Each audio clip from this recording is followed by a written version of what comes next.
La louange est à Dieu, le Créateur du monde, celui qui existe sans début, sans fin, sans endroit, sans comment et ne dépend pas du temps. Je demande à Dieu d'élever les grades de notre maître Mohammed Al-Amin, le véridique, l'honnête, celui qui a appelé à la religion de vérité, l'islam, qui est la religion de tous les prophètes, du premier Adam au dernier Mohammed. Mes frères et sœurs en islam, la vidéo d'aujourd'hui porte sur le hadith par lequel le prophète sallallahu alayhi wa sallam nous incite à profiter de 5 choses avant 5 autres.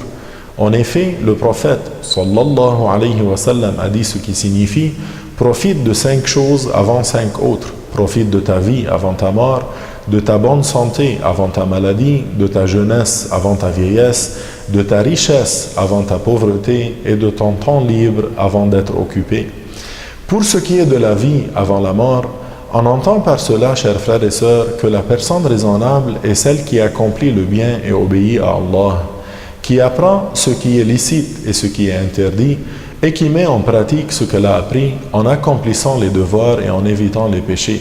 Cela sera une grande provision pour elle dans la deuxième vie, la vie qui commence après la mort.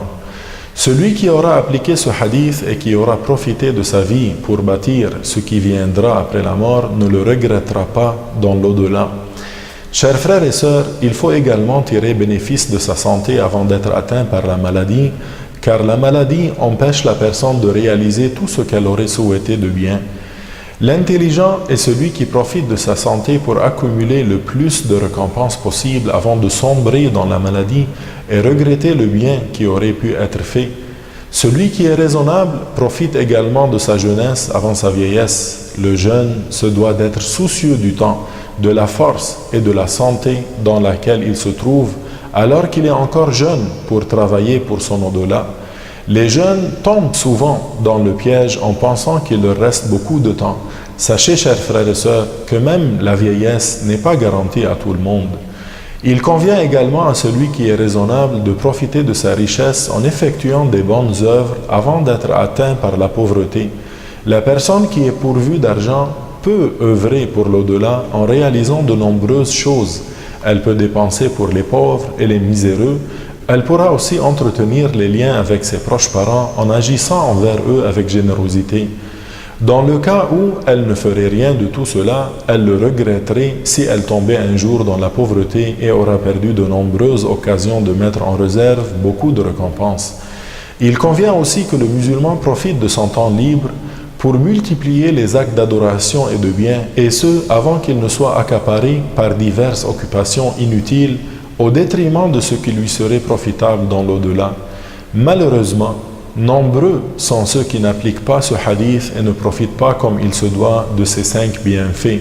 Parmi eux se trouvent ceux qui n'y prêtent pas attention et ne s'en rendent compte qu'une fois qu'ils décèdent, comme l'a dit notre maître Ali, qu'Allah l'agrée, ce qui signifie les gens sont endormis et c'est quand ils meurent qu'ils se réveillent. Cela veut dire que la plupart des gens sont comme endormis, c'est-à-dire qu'ils sont insouciants et ils délaissent ce qui leur sera bénéfique après la mort. Ce n'est qu'après la mort qu'ils en prendront connaissance et regretteront. Mais le regret n'est utile pour la personne que de son vivant. Ainsi, le regret qui advient après la mort ne lui est pas profitable. Je vous rappelle que la meilleure des œuvres, chers frères et sœurs, selon le jugement de Allah Ta'ala, c'est de croire en Allah et en son messager, conformément aux apprentissages de notre maître Mohammed, que la paix et le salut soient sur lui, que Allah l'honore et l'élève davantage en degrés. Et suite à mes propos, chers frères et sœurs, je demande à Allah Ta'ala qu'il nous fasse apprendre ce que nous ignorons, qu'il fasse que nous profitions de ce que nous avons appris et qu'il nous augmente toujours en connaissance. Walhamdulillahi Rabbil Alamin.